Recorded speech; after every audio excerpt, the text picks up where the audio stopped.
और जब आज देख रही हूँ तो बहुत खुश हूँ।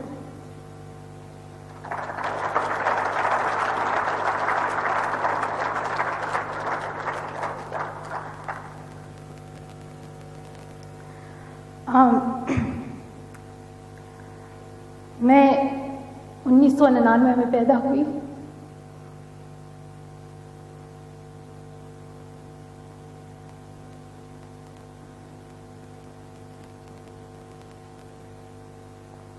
मैं ज़्यादा रोती नहीं हूँ बस आज पता नहीं क्योंकि मैं अभी 20 साल की हूँ, लेकिन ज़िंदगी में बहुत कुछ देखा।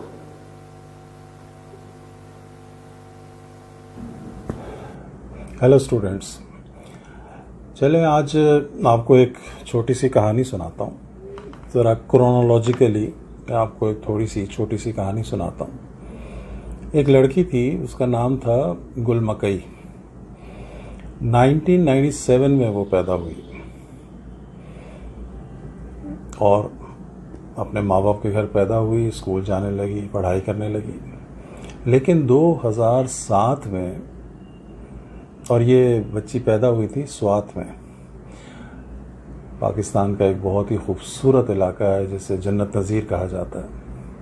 2007 में स्वात वैली के ऊपर तहरीके तालिबान पाकिस्तान ने हमला किया और कब्ज़ा करने की कोशिश की, जो उस वक्त पूरे खैबर पख्तूनख्वा में हो ही रहा था। 2007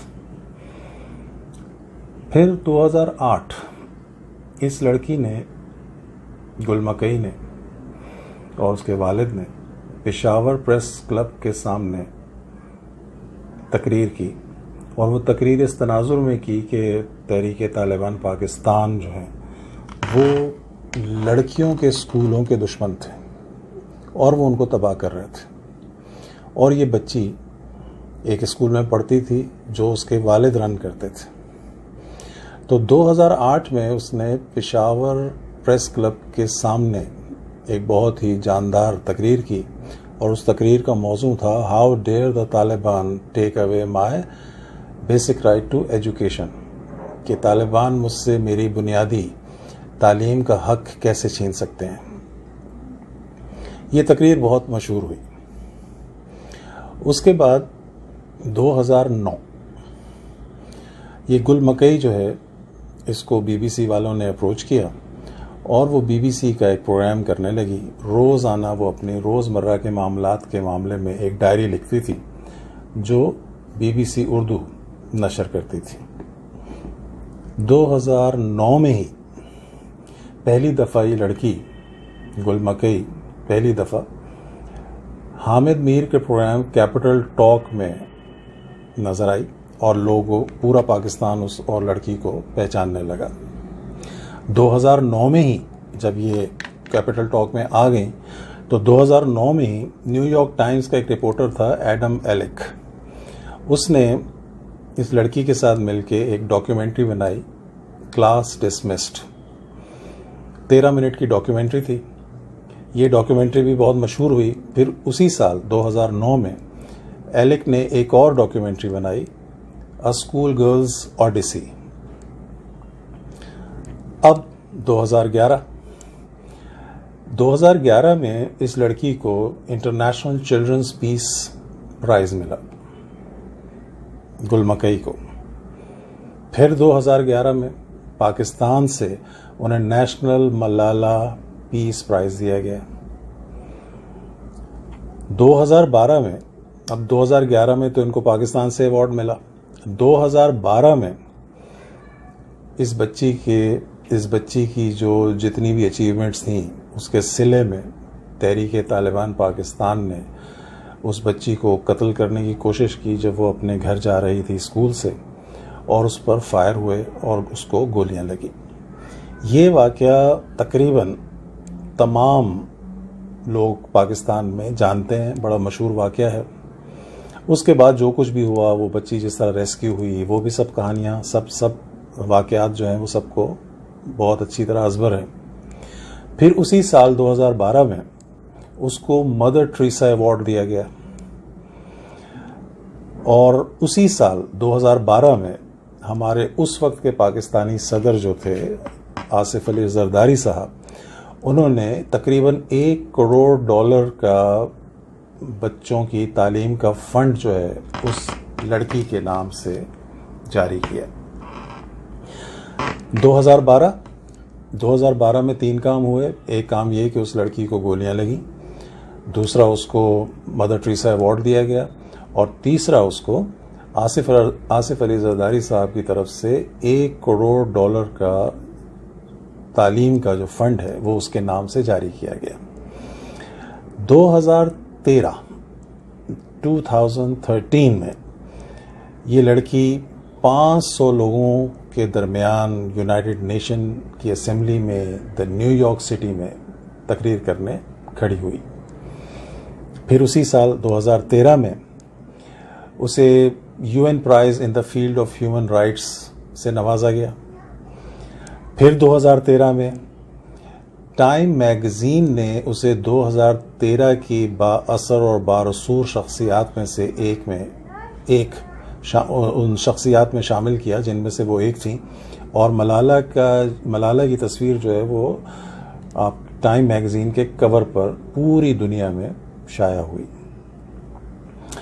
फिर 2013 आप सब बहुत अच्छी तरह जानते हैं कि एक बड़ी मशहूर वेबसाइट है गुडरीड्स, तो गुडरीड्स ने उसको गुडरीड्स चॉइस अवार्ड दिया बेस्ट मेमोयर और ऑटोबायोग्राफी पर।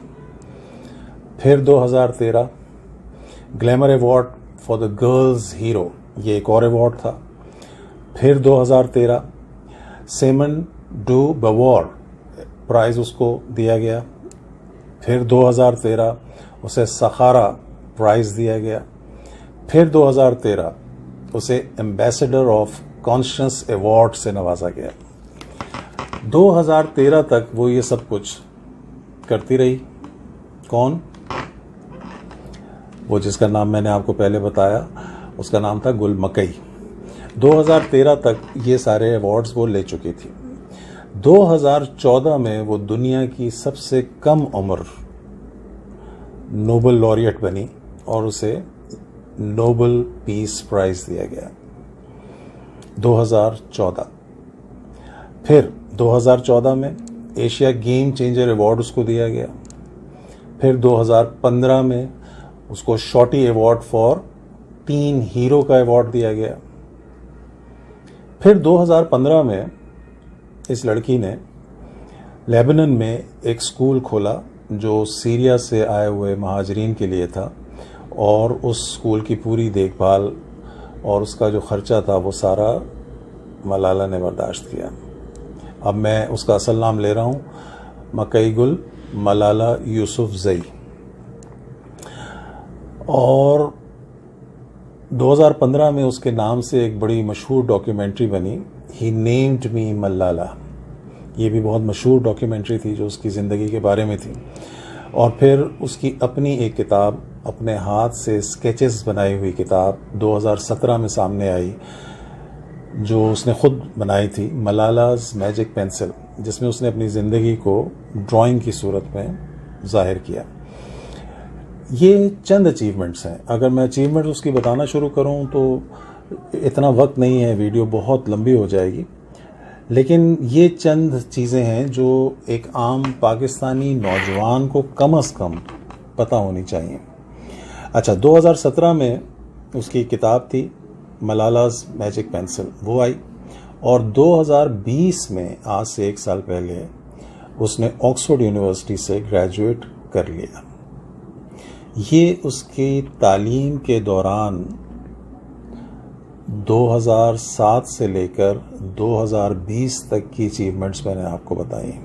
इसके अंदर और भी बहुत कुछ है जो मैं भी आपको बताता हूँ। इस तरह उसका जो रेपुटेशन थी इस लड़की की, वो पूरी दुनिया में ऊपर होती गई, चढ़ती गई, और लोग उसके मद्दा होते रहे, और बिलियंस के हिसाब से जो लोग हैं उसके फॉलोअर्स बने। और उसने पूरी दुनिया के लीडर्स से और पूरी दुनिया के अच्छे अच्छे मुल्कों से, सबसे उसने बच्चियों की तालीम के लिए डोनेशंस हासिल की जो मिलियंस ऑफ डॉलर्स के हिसाब से हैं, और उसने बहुत सारे काम उसमें किए। उसमें आप समझें कि मैं इतना ज़्यादा याद नहीं रख सकता, इसलिए मैं आपको देखकर बताता हूँ कि Afghanistan, Brazil, Ethiopia, India, Lebanon, Nigeria, Pakistan, Turkey, 8 मुल्क हैं। मैंने 8 मुल्कों के नाम लिए हैं। इन 8 मुल्कों में 12 साल की फ्री एजुकेशन के लिए, लड़कियों की फ्री एजुकेशन के लिए मलाला फंड के नाम से जो इदारा कायम है वो इन सब को सपोर्ट करता है और इनके लिए काम करता है। और पूरी दुनिया से डोनेशंस वो अपनी पर्सनालिटी के करिश्मा से लेती है और सारी दुनिया में वो बच्चियों के स्कूलों के लिए काम कर रही है। एक नाइजीरिया में एक बहुत हमारे यहाँ जैसे तहरीक तालिबान पाकिस्तान थी, इसी तरह नाइजीरिया में था बोको हराम। बोको हराम जो है ये असल नाम नहीं है। बोको हराम जो है ये इसका मतलब है कि मगरबी तालीम हराम है। बोको हराम का मतलब ये है कि मगरबी तालीम हराम है। ये जो तहरीक थी, ये तहरीक थी जनाब जमात अहले सुन्ना लिद दावा वल जिहाद। बड़ा मुश्किल नाम है ये एक टेररिस्ट ऑर्गेनाइजेशन थी। इसने नाइजीरिया के शुमाल मशरकी इलाके में लड़कियों के और स्कूलों को, लड़कियों के नहीं सब स्कूलों को तबाह बर्बाद करना शुरू किया, उनको उड़ाना शुरू किया। और वो उनका कहना ये था कि जी मगरबी तालीम जो है वो हराम है। तो उन तबाहशुदा स्कूलों को दोबारा तामीर करने का काम और उनको दोबारा अपनी जगह पे लाने का काम भी मलाला ने किया और वो मुस्तकिल अभी भी उस काम को कर रही है।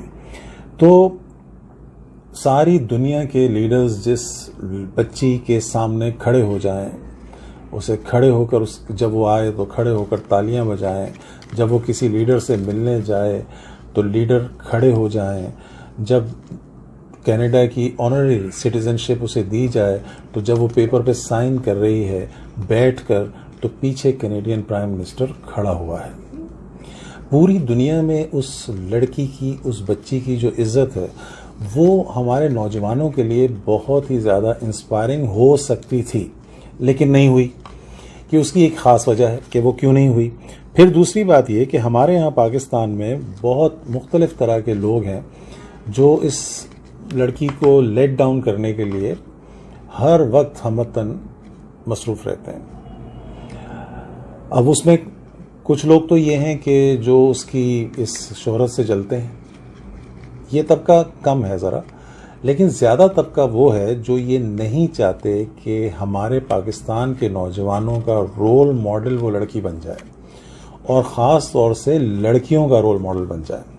हालांकि आपने देखा होगा कि मलाला यूसुफजई जो हैं वो जब भी टेलीविज़न पर आती हैं, जब भी कहीं जाती हैं तो उनके सर पर वो दुपट्टा होता है जैसे पख्तून लड़कियां लिया करती हैं, यानी वो अपने कल्चर को रिप्रेजेंट करती हैं। लेकिन हमारे यहाँ पर एक बहुत बड़ा तबका वो है जो उसको मुस्तकिल, वो ये नहीं चाहता कि ये लड़की पाकिस्तानी माशरे में और पाकिस्तानी नौजवानों के दिलों में घर करने में कामयाब हो जाए। तो जिस किस्म का प्रोपोगेंडा उसके लिए किया जाता है उसमें सब पेश है। अब हमारे यहाँ अभी थोड़े दिनों पहले जब वोग में उसका इंटरव्यू शाया हुआ था तो लोगों ने बहुत शोर किया, बहुत ज़्यादा बातें की, सब गलत थी। लेकिन उसमें 3 नाम निकल कर आए जिन्होंने डायरेक्ट मलाला को हिट किया। उसमें एक हमारी एक एक्ट्रेस हैं मथिरा, पता नहीं यही नाम है, मथिरा है।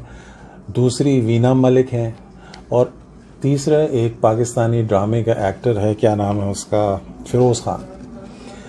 अब ये तीनों, मथिरा आप सब मुझसे बेहतर जानते हैं स्टूडेंट्स, और वीना मलिक ने तो अपने ट्वीट में ये लिखा कि बेटा आपकी पैदाइश पर लानत।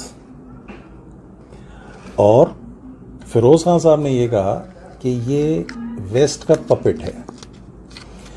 अब आप मुझे खुद बताइए कि मैंने जो आपको अचीवमेंट्स बताई हैं, चाहे उनके पीछे वेस्ट हो भी, तब भी क्या ये तीनों आदमी, ये 2 ख़वातीन और एक ये एक्टर जो है, क्या इस लड़की के सामने 2 मिनट खड़े हो सकते हैं?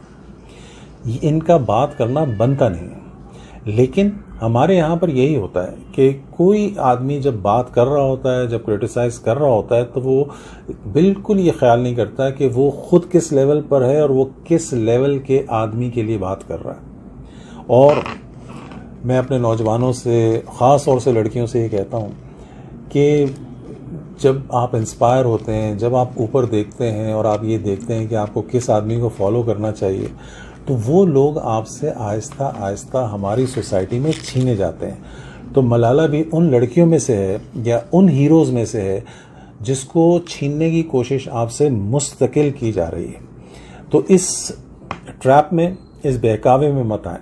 हाँ, बहुत सारी बातें हो सकती हैं कि लोग ये कहते हैं कि जी मलाला ही क्यों, और भी तो बहुत सारे हीरोज़ हैं। ये एक आम क्रिटिसिज्म है, जिस क्रिटिसिज्म में आप ये समझ लें कि हर आदमी की लक होती है। हर आदमी वो काम नहीं कर सकता, उस मुकाम पे नहीं पहुंच सकता जहां एक आदमी पहुंच जाता है।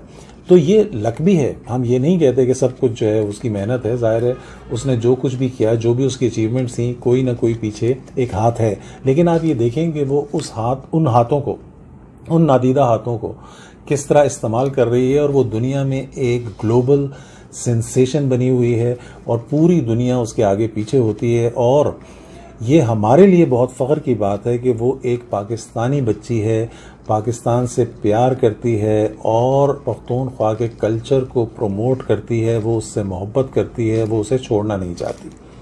हाँ, अब दूसरी और तरह के क्या क्रिटिसिज्म है।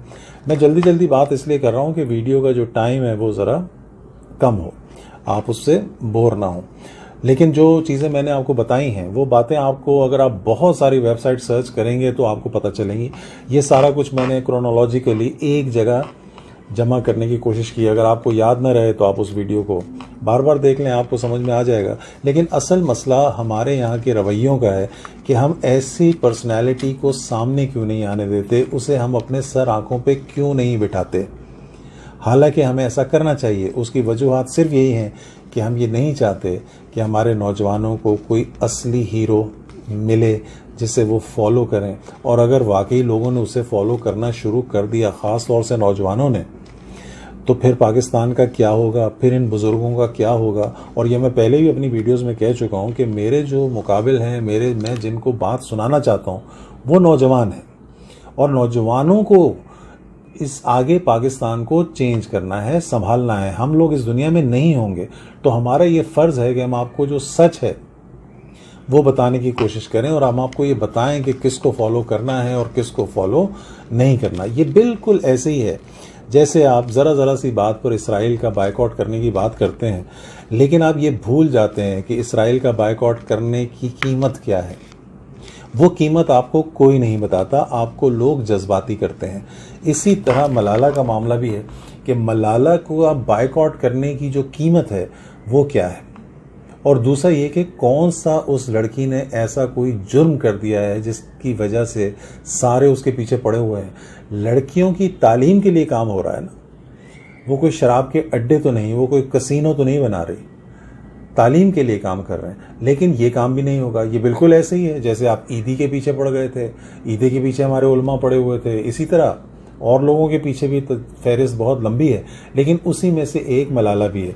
तो मैं बड़े दिनों से ये सोच रहा था कि मलाला के बारे में एक ऐसी वीडियो बनाऊं जिसमें आप तनकीद तो बहुत ज़्यादा कर सकते हैं, लेकिन आप ये देखिए कि उस लड़की की उम्र, उसका जहन और उसके काम, वो सब आप जाके ज़रा मलाला का जो फंड है उसकी वेबसाइट देखें और आप देखें कि वो लड़की किस तरह काम करती है। और आप अपनी उम्रें भी देखें और उसकी उम्र भी देखें। मैं ये नहीं कह रहा कि सब मलाला बन जाएं, लेकिन कम से कम आपके आइडियल्स, आपके हीरोज़ जो हैं उस स्टेचर के होने चाहिए कि जिस पर आप पहुंचने की कोशिश करें। आपको कोई, आपके सामने कोई ऐसा स्टैंडर्ड हो जिस स्टैंडर्ड को आप पाने की कोशिश करें।